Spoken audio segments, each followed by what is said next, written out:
पवन सिंह के जन्मदिन में पूरा यूपी बिहार झारखंड ज्योति सिंह और पवन सिंह के साथे देखे लगी, एकदम तड़फड़ाई थलई।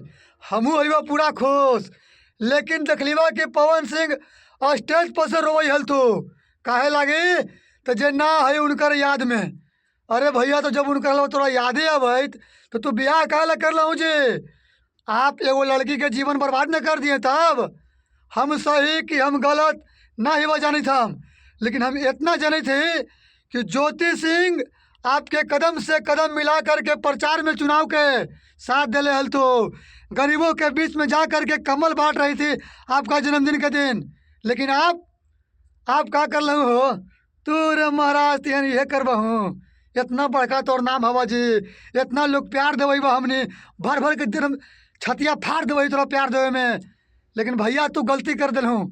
इस चीज़ से यूपी बिहार झारखंड सबके पब्लिक तू नाराज तोरा से कि बताव जे है ओकर कदर ना है और जे ना है ओकर लगी हम रोवम। तो मैं तू एगो लगी कहूँ जिंदगी ना बर्बाद कर दिल जी।